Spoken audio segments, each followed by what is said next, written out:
the man who refused to start World War III. Imagine sitting alone inside a military bunker.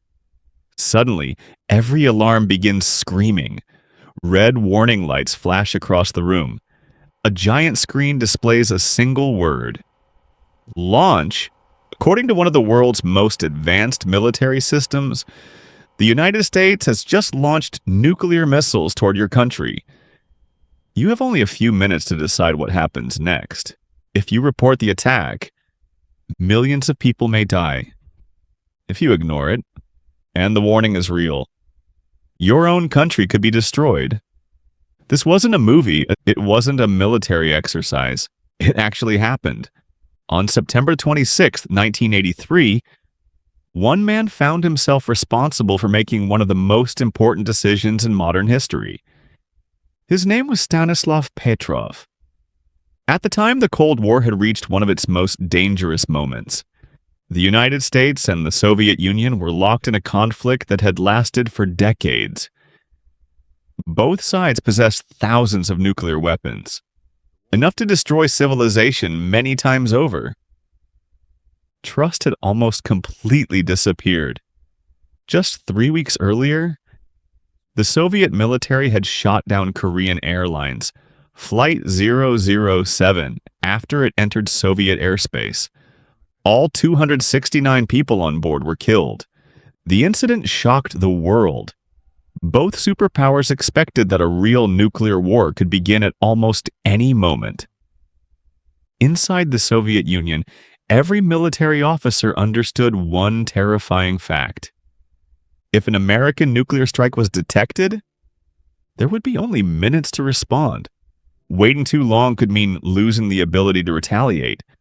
Reacting too quickly could start a war by mistake.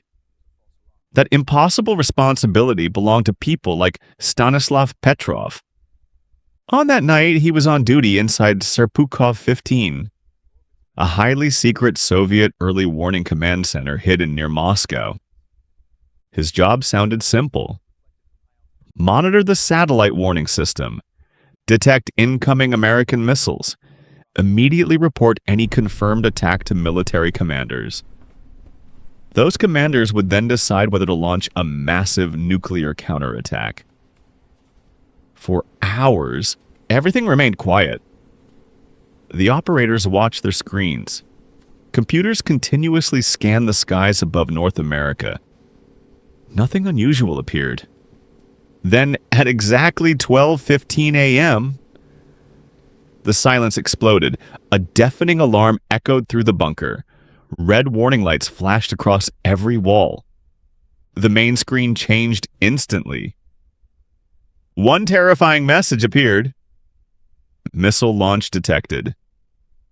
According to the Soviet satellite system, the United States had just launched a nuclear missile. Every person inside the bunker froze. The computer classified the warning with its highest confidence level. Everything suggested the attack was real. Military protocol was clear. Petrov was expected to immediately report an incoming nuclear strike. But before he could fully process what was happening, the alarm sounded again. A second missile, then a third, then a fourth, then a fifth. Within seconds, the system reported that 5 American nuclear missiles were heading toward the Soviet Union. The countdown had begun, and Petrov now had only minutes to decide whether the world was about to end. Inside the bunker, everyone expected Stanislav Petrov to do exactly what he had been trained to do. Pick up the phone, report the attack, and allow the chain of command to begin preparing a nuclear response. Every second mattered.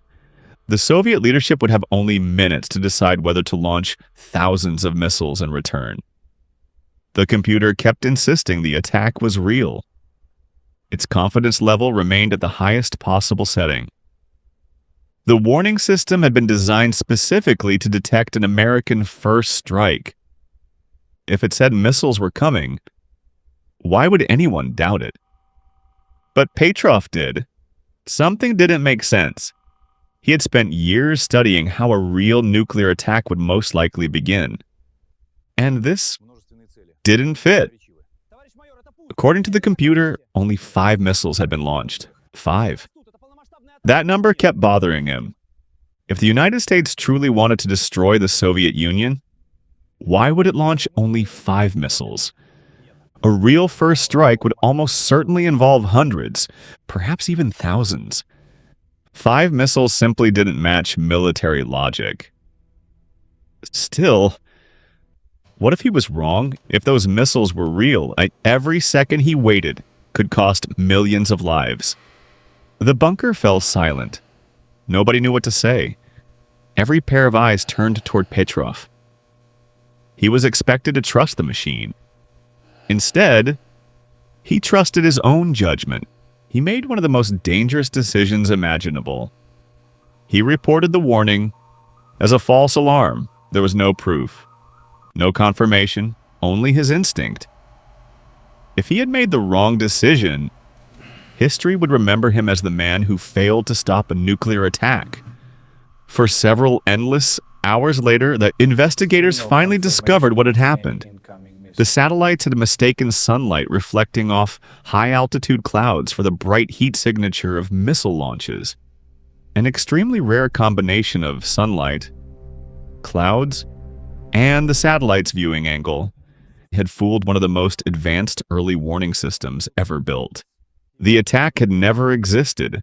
There were no missiles, no nuclear strike, no war. Stanislav Petrov had been right, but surprisingly, he wasn't celebrated as a hero. His superiors had little reason to publicize the incident. Admitting that the Soviet warning system had nearly triggered a catastrophic mistake would have revealed serious weaknesses. For years, the event remained largely unknown. Only after the collapse of the Soviet Union did the story become public. Petrov later received international recognition. He was honored by organizations around the world. Many journalists called him the man who saved the world. Some historians point out that history is more complicated. Even if Petrov had reported the warning as genuine, other verification systems and Soviet leaders might still have prevented a nuclear launch. We can never know exactly what would have happened. But one fact is beyond dispute.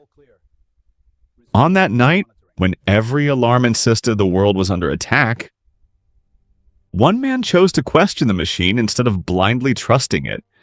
And because of that decision, one of the most dangerous moments of the Cold War ended, without a single missile being fired. History often remembers the people who started wars, but sometimes the people who change history forever are the ones who refuse to start one.